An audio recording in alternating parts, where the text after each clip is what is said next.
جو ساری زندگی نافرمانی کر کے اس کو منانے کا خیال آیا، جوانی میں تو بہت اعلیٰ چیز ہے، ساری زندگی وہ کیا کرتا ہے؟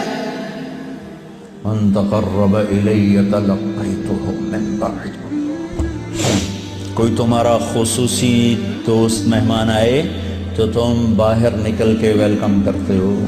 ہم لوگ ملنے آئے تو اپنے کمرے میں ہی، لیکن کوئی خصوصی پتہ چلے تو بھاگتے ہو، جلدی سے جا کر دروازے پر کھڑے ہو تو گاڑی کا دروازہ کھول دو، پھر ساتھ لے کر آتے ہو۔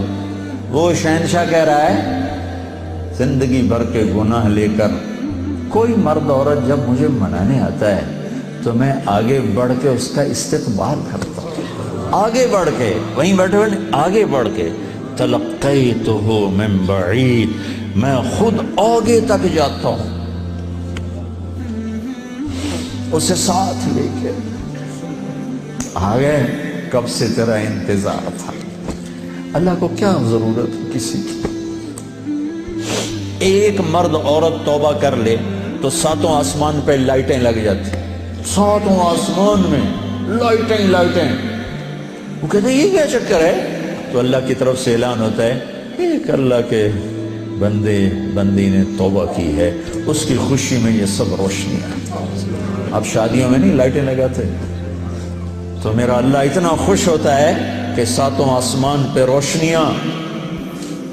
من تقرب الی تلقیتہ من بعید، جو مجھے راضی کرنے کے لیے، توبہ کرنے کے لیے آتا ہے، میں آگے بڑھ کے اس کا استقبال کرتا ہوں۔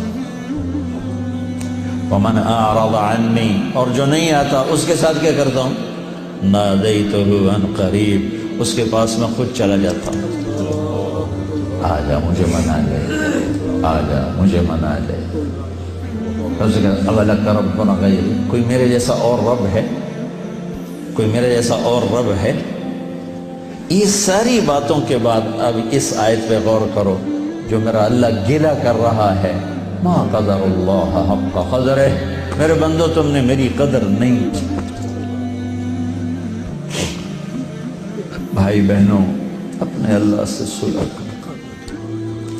یا ایہا الانسان ما غرک بربک الکریم الذی خلقک فسواک فعدلک فی ای صورت ما شاء رکبک۔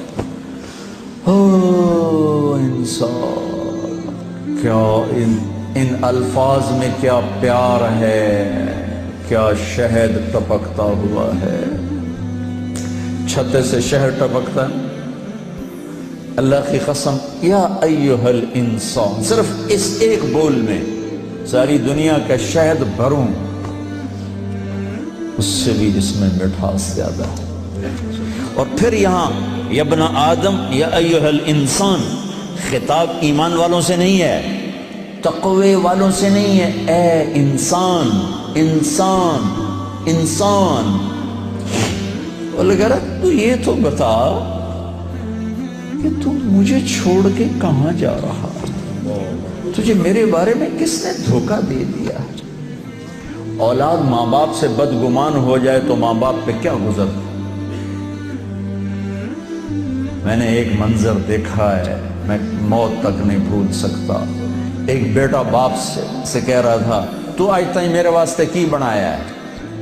بیٹا باپ سے کہہ رہا تھا، میں دیکھ رہا تھا باپ بیٹے کے ایکسپریشن، بیٹے کے چہرے پر غضب، غصہ، تو آج تک میرے واسطے کی کیتا ہے، تو آج تک میرے واسطے کی بنایا ہے؟ ہوئے ہوئے ہوئے ہوئے ہوئے، میں اب رو رہا ہوں، 40 سال پرانی بات، کہ جو اس باپ کے چہرے پر جو ایک غم تھا، ایک رنج تھا، کہ میرے ہتھاں دا بال اج مینوں آدا تو میرے واسطے کی بنایا ہے؟ جو اس باپ کے چہرے پر ایک کرب تھا، وہ صرف اتنا کہہ رہا تھا، اچھا میرا پتر، کوئی بات نہیں کر رہا تھا، میں اتنی کہہ رہا تھا، اچھا میرا پتر، اچھا میرا پتر۔ پتر ہماری زبان میں بیٹے کو کہتے، اچھا میرے بیٹے، اچھا میرے بیٹے۔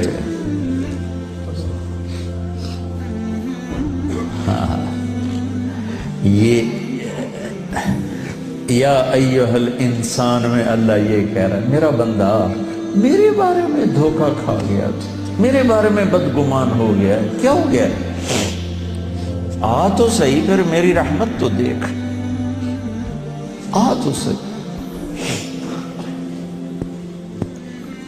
حضرت عمر رضی اللہ عنہ کے زمانے میں ایک شخص گویہ تھا، وہ ایک تارا ہوتا تھا، وہ بجا بجا کے نا اپنی روٹی کماتا تھا، بوڑھا ہو گیا، آواز ختم ہو گئی، فاقے آ گیا، تو گانا بجانا کوئی اچھا کام تو ہے نہیں، تو گیا جنت البقیع میں، تو کہنے لگا یا اللہ جب آواز تھی تو لوگ سنتے تھے، روٹی بھی چلتی تھی، آواز گئی تو روٹی بھی گئی، اب اس بڑھاپے میں کہاں جاؤں؟ اللہ کو میرے رزق کا انتظام فرما، مجھے معاف فرما۔ عمر رضی اللہ عنہ مسجد میں سوئے ہوئے تھے، ان کو خواب میں آواز آئی، میرا ایک بندہ جنت البقیع میں مجھے پکار رہا ہے۔ کس کو آواز آئی؟ عمر۔ کس کے بارے میں؟ گانے والا۔ عمر رضی اللہ عنہ ننگے پاؤں دوڑے، ننگے سر، پتہ نہیں کون ابدال بیٹھا ہے وہاں پکارنے والا، جو دوڑے ہوئے اندر آئے تو قدموں کی آہٹ، تو وہ گویے کی نظر پڑی، عمر آ رہے اور دو ننگے سر ننگے پاؤں، نے کہا ابھی آج میری خیر نہیں۔ وہ اٹھ کے دوڑنے لگا تو اس نے کہا ٹھہرو ٹھہرو ٹھہرو ٹھہرو، میں خود نہیں آیا ہوں، مجھے بھیجا گیا ہے۔ کہ کس نے بھیجا ہے؟ کہ جس سے پکار رہے ہو اسی نے۔ وہ بوڑھا بیٹھ گیا، کہنے لگا واہ میرے رب، ساری زندگی تیری نافرمانی کی، آج تجھے پکارا تو اپنے پیٹ کی خاطر پکارا، اور تو نے اتنا بڑا میرا اعزاز، اتنی بڑی مجھے عزت دی، اے اللہ مجھے معاف کر۔